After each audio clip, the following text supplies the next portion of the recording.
welcome to Leaders of Tomorrow, the only show on Indian television where you, the MSME, get center stage. This is ET Now's special daily initiative to give MSMEs and entrepreneurs the opportunity to be front and center on every industry and area that matters to you. Tonight on the show, we're bringing you a conversation with Games to Win, and later on, a second influencer conversation with Ebix. Just stay tuned.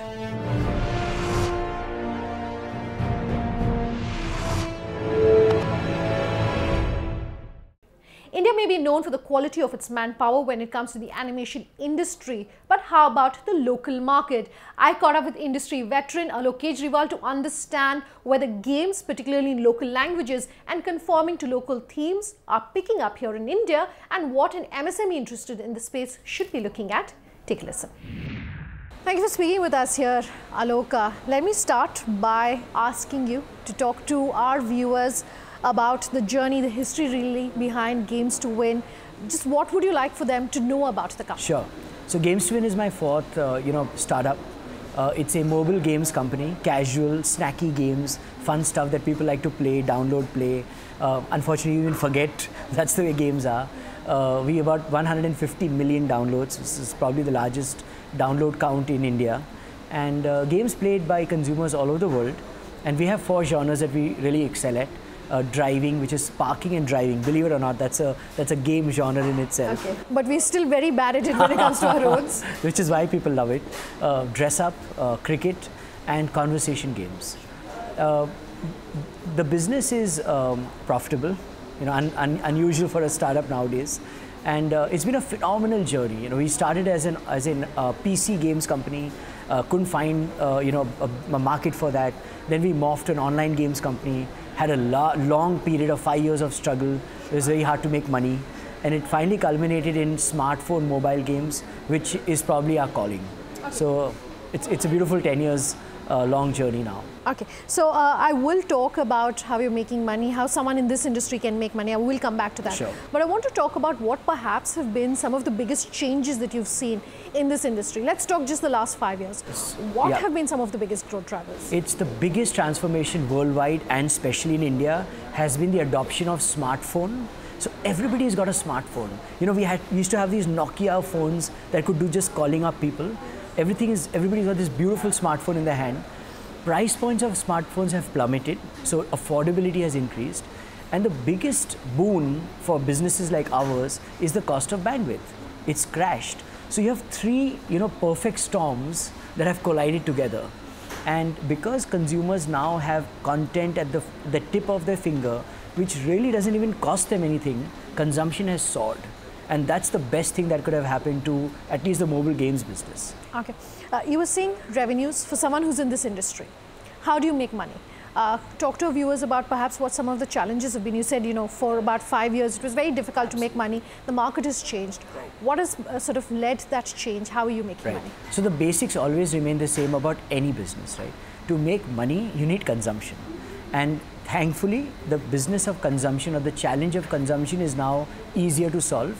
People love to play games. Just to give you a data point, for every 5 downloads that happen on a mobile phone, app downloads, 3 are usually games. So that's taken care of. Now the challenge is, how do you make money from that download? The lowest hanging fruit is advertising. It's always available, and you don't have to worry about who will advertise, where will the money come from. There are very robust ad networks run by people like Facebook, Google, who do that for you. In iTunes in many which ways.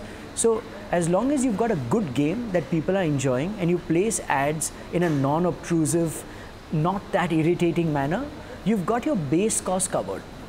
But the point is to make money, right? That's what businesses are supposed to do. There is always going to be a 2 to 5% user base of 100 people who download, who will pay you money if they really feel motivated to keep playing your game. And examples abound, Candy Crush, Clash of Clans, they're billion-dollar companies. It's the ingenuity of the game designer and therefore the game company to keep making a game richer and deeper and pushing that consumer to shed 99 cents or in India 10 rupees. And it is happening. So it's a very interesting 3-tiered approach of saying, make a game, don't make it too expensive, don't go overboard, don't try and say, I'm going to make a game better than Candy Crush. I say make a game 1/10 like a Candy Crush, so that you are realistic about your expectations, put it out there, let it get consumed, start recovering your money from ads and consumers, and then make game 2 and then make game 3. Just for the record of our viewers, Angry Birds was the 43rd game of the company that finally made it big. So there were 42 misses and losses, sure. right? Okay. So this is a business of trial and error, but sooner than later you find your gold. Okay. You said something interesting in terms of how you can perhaps price products in India versus the global markets. Is there a huge price differential? Yeah. And if there is, then what's your advice for our viewers about how to be able to match that? Perfect. So, I'm an economist by training or as a passion. There's something very wonderful called the Big Mac Index, which basically measures the cost of a McDonald's burger all over the world. It's what we would call PPP, purchasing power parity. India follows the PPP. So if it's 99 cents in the US, consumers in India will pay up to 10 rupees. And that's fine because your cost in India is up to 10 rupees. So as long as you're realistic about pricing, there is a possibility to get Indian consumers to pay. Having said that, it is still difficult to make people pay, especially when they're experiencing games for the first time. It's like how we started using the internet for the first time. We were more worried than, kind of engaged. But that's the opportunity. As billions of Indians come on board, as long as you can get hooked to your game, there is going to be money. And as I was talking to you offline, advertising in India is predominantly now increasing its spends on the online digital space. Sure. And where games are played, which is engaging content, advertising works wonderfully. Let me just throw a little insight here for benefit of all. Most ads in the world are things that consumers don't like, right? They reach for the remote control and they switch the channel. But in games, you have the opportunity to make consumers say, if you've lost a life, if you want a better piece of clothing, watch this ad and I'll give it to you. It's what we call rewarded ads. So this is friendly advertising versus advertising with animosity. Sure. And it works really well. Is there enough localization happening here in India? Good question again. I think the first localization layer is cultural localization. So to give you a point, the top performing sports games in India are now thankfully cricket games. They're not baseball games. And after the cricket game is established, probably the next level of cricket game will be in Marathi and Gujarati and Telugu. But at least we're now culturally localizing our content. And there's enough of that happening, and your advice for our viewers would be to look at localized content? Absolutely, as long as it serves a purpose. If it's about a car driving game, there's no need to go overboard localizing it. But putting potholes on the road is definitely a great way of localizing a car driving game. Okay. Would you like to perhaps see your industry be covered under this ambit and therefore see some of the benefits that come out of it, whether it's financial benefits, whether it's easier to access manpower, anything that comes out of these? It's as an entrepreneur, right, we have 12 hours a day to do many things. Now the question is, talking to the government, figuring out what they really want is a chore that I really don't want to engage in right now. And honestly, if it is supposed to be that friendly, it should come to us. We don't need to go to them. So if it is made in India or digital India, then it should arrive. We should just be plug and play. It's like, any other thing that you do in the digital world. So I think the government should aim at making the approach far more easier so that it's like a button we switch on versus, oh my God, do I have to go and present myself? And that's not digital anymore. That's old world. As we're winding down this conversation, talk to our viewers about perhaps the 2 or the 3 top challenges that you faced as an entrepreneur in this industry, and based on that, your advice then for our viewers about how to overcome those. So the hard news or the hard part about this business is it's a global business. So when you go to the iTunes store or the Google Play Store, you see the world's greatest games competing with you. So while you have localization and an Indian mindset, always remember that a Candy Crush and a Clash of Clans is always there to beat you down. We need to be much better at what we do, whether it's games or animation. So I think getting the right skills, entrepreneur downwards, is very, very important. I think the second thing is just getting the product mix right. A lot of us in India mimic what works, but we're not original enough. And all the originality seems to come from different parts of the world, but not from India. And I think I would really urge at least the younger entrepreneurs to say, hey, I don't want to do anything that's been done before, but I will do something new, because that's what really creates a massive revolution. And finally, never lose sight of the ball of being profitable. You know, it's a very big misnomer now saying I'm a startup and I've got capital and I'm going to blow it all up. In the end, that's, I think, it's more like a lesson to learn. You will never be valuable if you don't make money. So for heaven's sake, do whatever you do, but mint a lot of money. Time for a break. On the other side, we'll put Ebixcash in focus. Just stay tuned.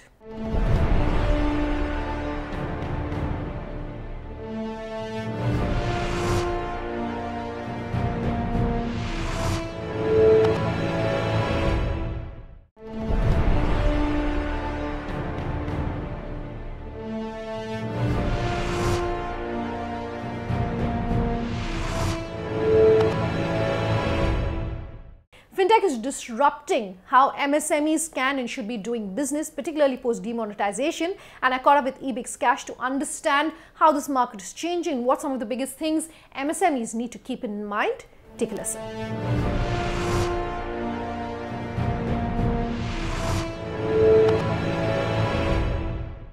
Thank you very much for speaking with us here, Bhavik, and for coming down to our studios. Let's start by talking about the company.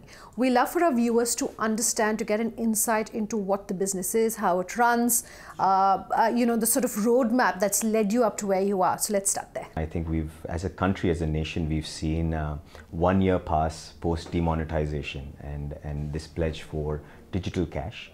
I think we as a company were one of the earliest players in this journey of digitizing money. Digitizing cash, as we say it. As a company started about 10 years ago, one of the very early players focusing on being able to take this physical cash in our retail day-to-day life and being able to allow consumers to do a transaction online, to do a digital transaction, whether it be, you know, putting recharges, recharging your DTH or satellite TV, whether it be booking your train ticket online. So I think as an industry for digital cash and payments, we've been at the front end, at the pioneer of doing that for the last decade. Everyone who comes on our show says that when you're scaling a business in India, it's not just about India, it's also about Bharat, and that you have to look outside of tier 1 and tier 2 and look at small town India as well. What though are the challenges when it comes to looking at a broader footprint? That was one of the first hurdles, you know, once the idea and inception was there, that obviously when commerce was going online, we had to be able to even take our money digital to be able to take it online. But how do you distribute? How do you reach the consumer? How do you be able to take that consumer and help and handhold him through that first experience of doing a digital transaction? And so very early in the days, we call it now the Jugaad at our end. It's the phygital strategy that we incorporated in our business model. We actually saw a very simple success story in India, which was what you saw with the FMCG industry. Right? In India is the greatest example for FMCG brands, where a 1 rupee shampoo sachet was able to be distributed to the remotest corners of the country. And that was done through a fantastic distribution model. We simply took that distribution model of FMCG and applied it to financial services. So phygital being basically having the physical. That's correct. Having a physical touch point, having a physical reach to these consumers. Your normal Kirana store, your mom and pop stores in the neighborhood, whether it be a chemist shop, whether it be even doctor's clinic, you'll be surprised. Any outlet that's in the neighborhood, we enable them with a technology platform. And so a consumer could, in its own convenience, in their neighborhood, walk into these outlets and actually get that transaction done. While I will come to talk about the model in depth in just a little bit, I want you to talk to our viewers. Basically, the reason I was asking you about, you know, what the challenges are in reaching tier 2, tier 3 and small town India, talk to our viewers, MSMEs who are not based in the metros, about perhaps how they can go about using fintech, how they can go about using digital payments. We realized that unlike the Western markets, where there is a lot of organized retail, right? You work with one large grocery chain and you have a pan-country presence of that grocery outlet. In India, we thrive on our unorganized retail sector. We actually thrive on this SMEs, the small businessmen, the trader community who are running these small shops in their neighborhood, in their localities. And what we were able to do is, while of course it was that much more difficult to go enroll each of these businesses and bring them into the frame of that distribution network, what we soon realized is how we were able to empower these small businessmen and these traders. And when we enabled them with this technology platform to be able to do end-to-end financial services and online payments, suddenly this was a net new business that they could do from their same shop, from their same outlet, and be able to offer the services to the same walk-in customers, and yet be able to have a complete net new stream of revenue, of money they could make. Okay, what I'm trying to understand is basically, for an MSME, for an entrepreneur who's not in your metro, who hasn't gone onto the digital bandwagon just yet, something is holding them back. Perhaps it's security concerns, like you're saying. Perhaps it's having that physical, that face, that person to say that this person I can go to if there's anything. What is that which is perhaps from your experience that you've seen is holding entrepreneurs back from getting onto this digital bandwagon, and how do you want to address that through the show? Sure. I think more than we've in our experience seen that more than small entrepreneurs or small businesses, I think we all are consumers first all, right? When it comes to our own money, right? And when it comes to money, we are always a little skeptical. We always want to be a little more sure that nothing should go wrong, because when it comes to money, we change our behavior last as human beings. But as we've seen today, Sananda, happy to share that we have more than 2 lakh retail outlets across the country, and this is across the length and breadth of the country. We are as far northeast as Jorat in Assam. And what we've seen is, once we are able to reach to these small businessmen, or one shop at least in that neighborhood, and train them, make them walk through that, how simple it is, make them understand what are the security features, make them understand that if something goes wrong, how do they solve for that process with the tech support that we have. Once we've done that first handhold, it's all about inducing trial. Once we were able to do that, we saw that that same businessman, that same entrepreneur in that locality was able to then further handhold people in his locality and bring them into that fold of being able to do that transactions. Because they have now tried and tested this, they are very comfortable. They've started understanding that, oh, this is absolutely more convenient. And now we take and handhold that consumer to additional financial services. So now that customer who was doing train ticket booking is now getting exposed or being able to experience flight bookings or travel through air for the first time through our network. So I think our entrepreneurs, the small micro entrepreneurs, small traders, SMEs, I think they've played a big role in our success story, and we continue to invest in training them in, it's like the train model. The more we invest in this network of entrepreneurs, they further are becoming the ambassadors to be able to pass that digital experience to the consumers in the neighborhood. Let's talk about the business model. You were just talking about security of data. How are you handling security of financial information at your company? No, so, while we always keep talking about Western economies and India is still growing and we have to still reach the developed countries, I think kudos to our regulators, our government. I think we have one of the best policy makers when it comes to financial services. The regulator is one of the most proactive regulators across the world. The RBI has always taken forward steps to ensure putting the consumer first, putting what would be the challenges that the consumer or the loss that the consumer could face in terms of a security breach or an alarm. And I think we have some of the best industry world-class standards, be it PCI DSS, be it payment security standards. The largest challenge we see, where the concern of security comes even more, is actually in consumer awareness and understanding. And that's what we, as all of us as an industry, also are wanting to invest more and more. Regulation changes would you like to see if India is to become completely cashless, like some of our global peers? So I think what's being talked about extensively is, while regulation is very active, the regulator, the government, the Ministry of Finance are extremely active bodies. I think a level playing field, that's something that's on the top of the talking point. When I say level playing field, you've seen that there is an extensive emergence of what is known as the traditional banks in our country. Then there are large non-bank players in the payment space. I think somewhere a more open, collaborative ecosystem is what I think all players are asking for.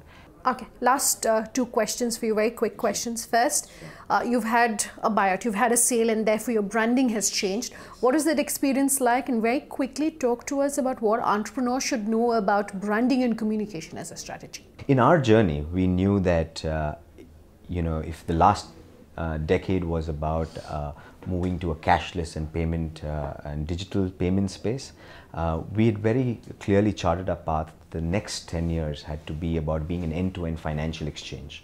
And with a NASDAQ listed company as Ebix, what we saw is that backing that was needed to play out this game for a long term, because we see financial services as another opportunity to make institutions in this country. With having brought in Ebix as a strong global partner, a global player with footprint in countries all over the world, and an end-to-end insurance space, we saw that as a great cohesiveness, and that's where our new avatar is known as Ebixcash.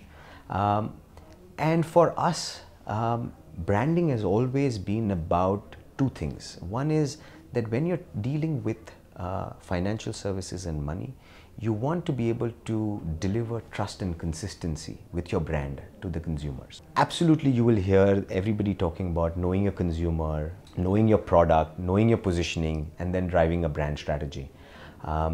I think fundamentally speaking, I would urge all budding entrepreneurs, whether it be in the tech and the startup field or even in fintech, is actually urge everybody to look at that Bharat and India when they're thinking about their brand, when they're thinking about their positioning. I wish you all the very best for that, Bhavik. Thank you so much for coming down. Pleasure. Thanks. Thank you. Out of time on this show. If you have any feedback for us or want to be featured here on the show, you can always write to us. We love hearing from you. Here are our details. leadersoftomorrow@timesgroup.com is our email ID. Tweet at me personally, otherwise on Twitter @Sunanda_J or LOT_ET now. You can also reach us on our Facebook page, Leaders of Tomorrow and ET Now, to give us any of your feedback. Thanks very much for watching. Have a good night.